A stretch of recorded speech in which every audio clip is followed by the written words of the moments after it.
Hey guys, what's up? Just going to do my quick first impressions of the M800 Pro from Delux, and I'm also going to compare it to the shape it cloned, the Razer Viper. This is the original one, but it's still pretty much the exact Viper Ultimate shape. Anyways, what's included with the box is a braided cable. It's actually pretty good. You could use the mouse with a bungee, probably pretty normal if you had to charge it and play. But what's weird is they don't include an actual connector so you can extend the dongle. So you have to have your own USB female slot or whatever, or one from a different mouse to extend it. And they also include an extra set of feet, which is actually good because if you have any slight build quality issues and you want to mod them out, you can do that. Not have to worry. Either way though, quickly go over the build quality. Out of the box, slight springiness, but it's not nearly as bad as a Razer mice tend to get.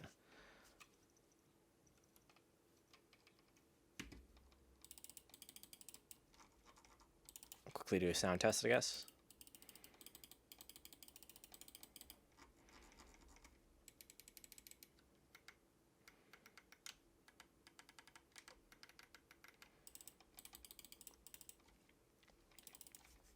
So starting off, the main buttons, relatively good. There's a slight build quality issue where the right click came like kind of loose-ish. You can kind of hear it. But that's easily fixed with tape, and usually happens to mice after use anyways, so tape mod could fix that, no problem. They use a TTC encoder for the scroll wheel. Feels really similar to Logitech's, just more tactile and a bit louder. I actually like these scroll wheels.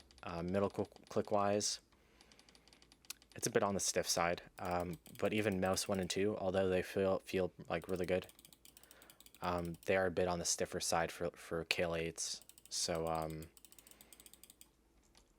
it seems like most of the main buttons are a little bit on the stiffer side, but they're very crisp, and they feel satisfying to use. The side buttons right off the bat though, people have complained about this in like the non-pro version. They use like micro dots. At least the side buttons protrude decently off the mouse compared to the Razer Viper Ultimate, which are pretty much flush. But if you had to use a game, or if you play a game where you constantly have to use the side buttons, like Fortnite or any type of game where you have to spam them and constantly use them, probably not the most satisfying. They're usable, but they're pretty bad feeling. Yeah, they're honestly kind of hard to spam quick too. But if you use it, like for instance, I just play Valorant, it's a voice and ping bind. So all I do is have to hold it and press it once pretty much, or twice. It's totally usable for me. And yeah, the wireless connector actually does have a spot stored on the underside of the mouse, which I like. I'll take the extra gram or two to have a slot to store it. Weight wise, feels a little bit back heavy, probably the battery. Feet wise, they feel really similar to Zowie stock skates, and they have that same texture, but they aren't rounded nearly as nice. So you definitely pick up a lot more texture, and on rougher pads it's going to be pretty rough. You should definitely change them out eventually, but if you had to use them and you don't really use like a premium textured mouse pad or a mouse pad that's really soft, you're not gonna have an issue. Like personally on this Equate 3mm that pretty much has a really firm, slight texture, it's totally usable. But I could see it on certain mouse pads being an issue. Oh, there's actually a button here to change between Bluetooth, it looks like. So if you want to use it between multiple PCs, and bring it with you on the go, I guess that's a thing you can do. That's pretty nice, I guess. Coating wise, the sides don't have rubber, which is nice because they won't wear down, but at the same time it has this like textured plastic, and I can already feel my hands are a little bit clammy, and they're kind of getting more slippery as time goes on. But the main buttons and the actual top shell are plenty grippy when my hands are a bit sweaty. But if you have dry hands, this mouse will probably be really grippy, especially the sides. But if you have sweaty hands, the top main buttons and the back shell will be grippy, but the sides might need grip.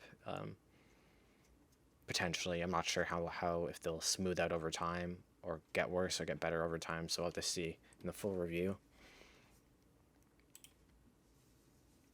Yeah, but overall, I mean, I'll quickly go weigh it. So without the wireless dongle in mine, it's 71 grams. But shape-wise, the M800 is a bit shorter and a bit thinner, and I can instantly feel that. This mouse feels a bit more like the Viper Mini, but slightly bigger. The top slants down a bit more as well, and has a slightly larger hump, so that's kind of the big differences. It's thinner, shorter, and the hump flares out a bit more. But because it's so short, it doesn't fill your hand out as much, but it still gives you a bit of palm contact. I honestly like this shape more than the Viper. Hopefully you kind of see the differences. It's hard to really line it up, but you can definitely see that the Viper on the left there is longer. The width is pretty minimal. It's hard to show completely, but it definitely curves in more on the M800, and you do feel it.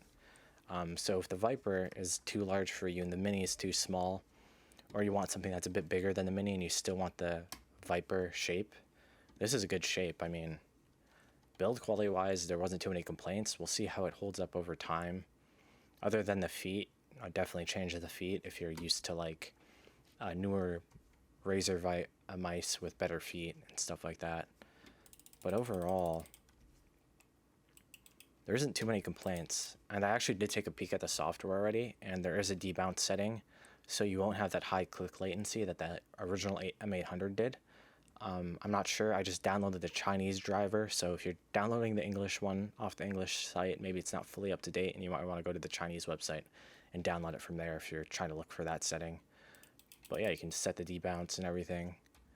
The lift-off distance. I mean, pretty solid mouse considering. You could argue that if you're in the States, the Viper Ultimate is a better deal, but in Canada, the Viper Ultimate is like double this price, almost triple this price from AliExpress, and that's just not even the Pro version, the Ultimate version. And I know if you live in places other than the United States, you'll probably have a much better deal on the M800 Pro than you do the Viper Pro. Bruh. So honestly, it does have the larger protruding side buttons if you just want it to be able to feel them better and not spam them as much, but price-wise, in Canada at least, this is a much better deal, and I do prefer the shape compared to the actual Viper. If you have smaller hands, you'll probably like the M800 shape a lot more.